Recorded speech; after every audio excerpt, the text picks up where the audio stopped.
মানে 2024-এর 3, 4, 5 আগস্ট, ওই সময় নিরাপত্তা বাহিনীর কার কি দায়িত্ব ছিল, কে কি দায়িত্ব পালন করেছেন, এর সঙ্গে বিদেশি ষড়যন্ত্রের কোনো যোগসূত্র ছিল কিনা, ডিপ স্টেটের কোনো প্রভাব ছিল কিনা, ডিপ স্টেটের বাংলাদেশি এজেন্ট কারা, তাদের ভূমিকা কি ছিল, এসব জানা দরকার।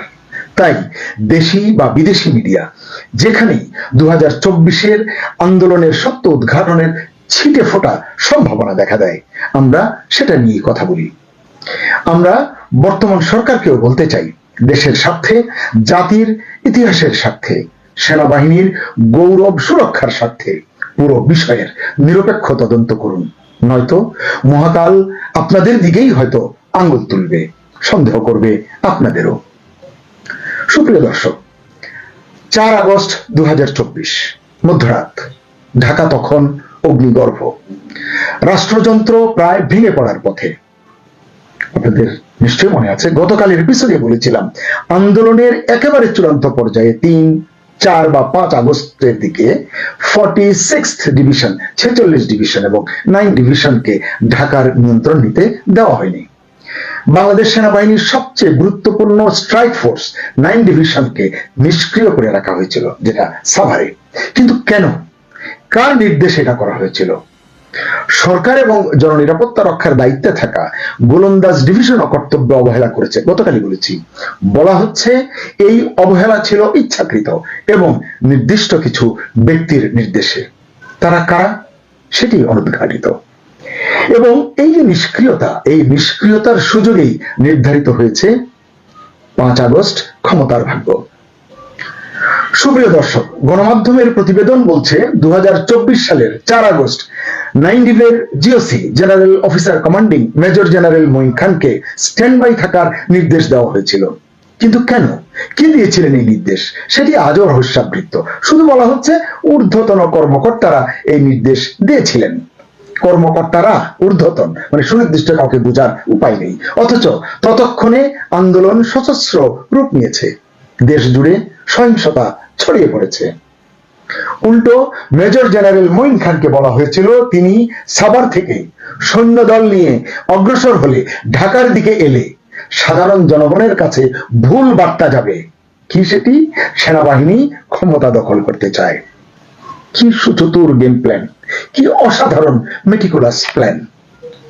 একটু ভাবুন, দেশ চরম অস্থিতিশীল, সরকার চাপে, আইন শৃঙ্খলা ভেঙে পড়েছে। এমন সময় ইমেজ বাঁচানো বেশি গুরুত্বপূর্ণ নাকি সরকার বাঁচানো, নাকি রাষ্ট্রযন্ত্র বাঁচানো গুরুত্বপূর্ণ? রাষ্ট্র বাঁচানো গুরুত্বপূর্ণ। তার মানে এটা কোনো ভুলবশত ঘটে যাওয়া দুর্ঘটনা নয়, এটা ছিল পরিকল্পিত নিষ্ক্রিয়তা। চরম নাজুক পরিস্থিতিতেও সেনাবাহিনীর সবচেয়ে গুরুত্বপূর্ণ স্ট্রাইক ফোর্সকে স্ট্যান্ড বাই মোডে রাখা হলো। আসলে স্ট্যান্ড বাই মোডের নেপথ্যের ষড়যন্ত্রটা কতটা গভীর এবং সুদূর প্রসারী ছিল সেটি বোঝা দরকার। কত অর্থ এতে জড়িত ছিল এবং দেশি না বিদেশি কেমন শক্তি তারা, এই প্রশ্নগুলো কিন্তু আসে। এখানে খেয়াল করুন, একটা ইন্টারনাল ডিসকানেক্টরও ছিল, মানে এই যে যোগাযোগ বিচ্ছিন্নতার একটা ঘটনাও কিন্তু এখানে ছিল। গভীরভাবে দেখলেই বুঝতে পারবেন। প্রতিবেদনে বলা হচ্ছে 9 ডিভিশন থেকে তৎকালীন এসএসএফ মহাপরিচালক মেজর জেনারেল, বর্তমানে তিনি অবসরপ্রাপ্ত, নাজমুল হাসানের সাথে যোগাযোগ রাখা হচ্ছিল। এই নাজমুল হাসান প্রধানমন্ত্রীর নিরাপত্তার দায়িত্বে ছিলেন, তার সঙ্গে যোগাযোগ রাখা হচ্ছিল, কিন্তু কোনো লাভ হয়নি। কারণ জেনারেল আহসান সেনা সদর দপ্তরের কোনো অভিযানিক সিদ্ধান্ত সম্পর্কে অবগত ছিলেন না, পুরোপুরি অন্ধকারে ছিলেন। যদিও তিনি আশা করছিলেন ঢাকার নিয়ন্ত্রণ নিতে এবং তৎকালীন প্রধানমন্ত্রী শেখ হাসিনার নিরাপত্তা নিশ্চিত করতে 9 ডিভিশন সক্রিয় হস্তক্ষেপ রাখবে বা করবে। আপনারা জানেন 9 ডিভ যদি এগিয়ে আসে, 46 ডিভিশন যদি এগিয়ে আসে, সামরিক পরিস্থিতিটা কি দাঁড়াতে পারে, ক্ষমতার নিয়ন্ত্রণ কাঠামো তখন কি হতে পারে, এটি সচেতন মানুষ মাত্রই জানে। আচ্ছা, একটা কথা বলুন তো, আপনাদের কি মনে হয়, এটা কি কেবল সমন্বয়ের অভাব নিজেদের মধ্যে, নাকি ইচ্ছাকৃত অন্ধকারে রাখা? এত কিছুর মধ্যেই 5 আগস্ট সকালে 46th ব্রিগেডকে বলা হলো গণভবন নয়, ক্যান্টনমেন্ট সিকিউর করুন। অর্থাৎ রাষ্ট্রের কেন্দ্রবাদ, প্রধানমন্ত্রীর খবর কেউ রাখছে না, নিজেদের ঘাঁটি আগে বাঁচাও। কারণ কি? ক্যান্টনমেন্টে কি কোনো থ্রেট ছিল সেদিন বা তখন? এমন সংকটের মধ্যেই গণমাধ্যমে ঘোষণা এলো, টেলিভিশনে স্ক্রল এলো, সেনাপ্রধান জেনারেল ওয়াকারুজ্জামান দুপুর 12টায় জাতির উদ্দেশ্যে ভাষণ দেবেন। শুরু হলো জনমনে অস্থিরতা, আলোচনা, গুঞ্জন, সমালোচনা, টেনশন। কি হচ্ছে, কি হবে?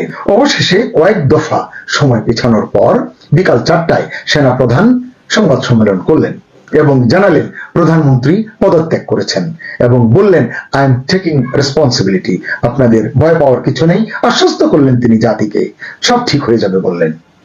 কিন্তু খেয়াল করে দেখুন, ওই সময় সোশ্যাল মিডিয়ায় ছড়ানো হচ্ছিল গণহত্যা, নির্যাতন ইত্যাদির ভয়ঙ্কর কিছু বর্ণনা। নর্থ ইস্টের প্রতিবেদনে বলা হয়েছে 2024 সালের 16 জুলাই থেকে 4 আগস্টের মধ্যে ঢাকা বিশ্ববিদ্যালয়ের কোন শিক্ষার্থী নিহত হননি। যদিও ততদিনে শতাধিক মানুষ নিহত হয়েছিলেন, যাদের অধিকাংশই সাধারণ মানুষ।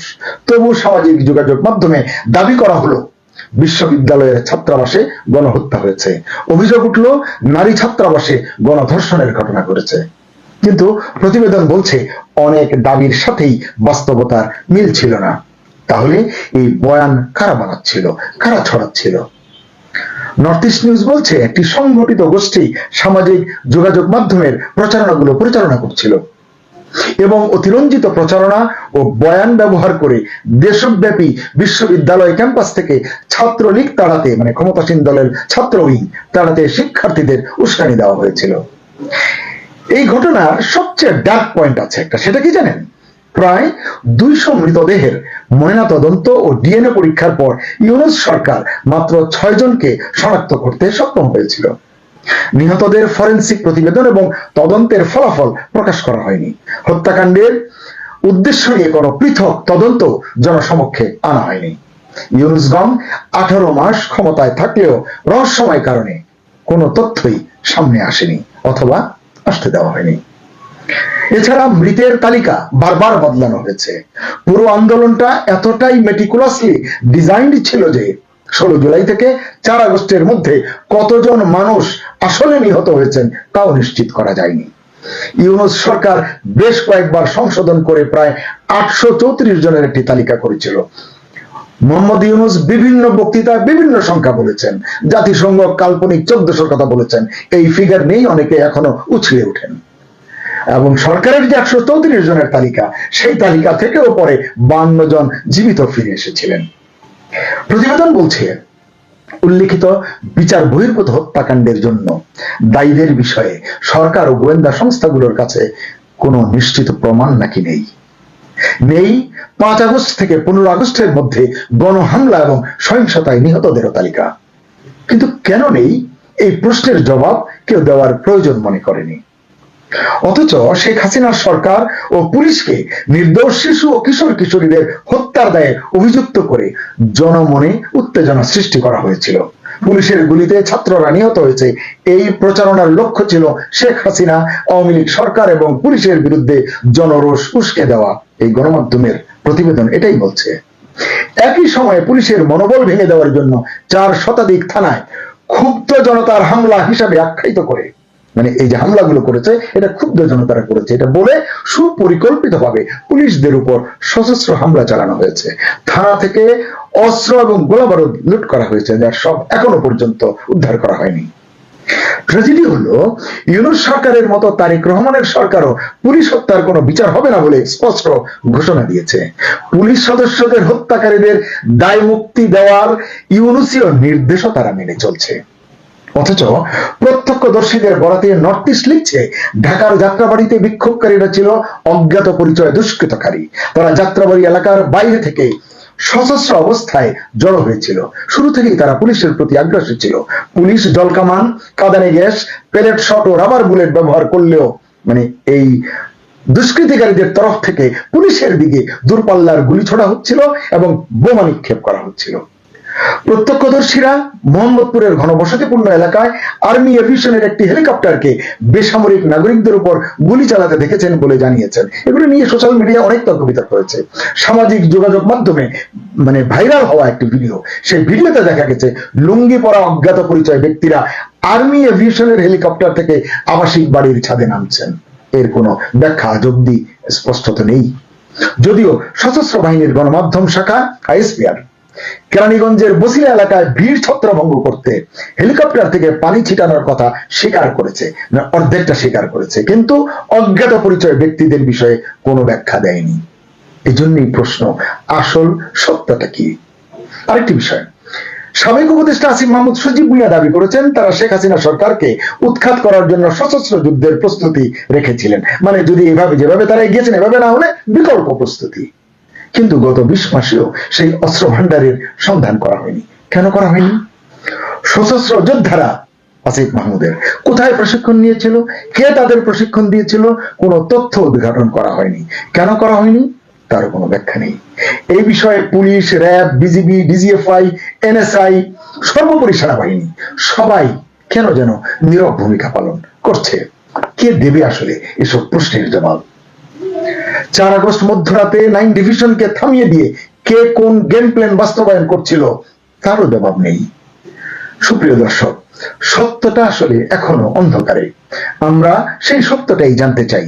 বর্তমান সরকারের কাছে নিবেদন, তদন্ত করুন, সত্যটা প্রকাশ করুন। উত্থাপিত অভিযোগগুলো, এমনকি নর্থ ইস্টের এই তথ্যগুলো যদি ভিত্তিহীন হয় সেটিও স্পষ্ট আকারে বলুন। অভিযোগ নিয়ে লুকোচুরি খেলা যেন বন্ধ হয়। জানা দরকার কার নির্দেশে সেদিন 4 আগস্ট মধ্যরাতে থেমে গিয়েছিল 9 ডিভিশন।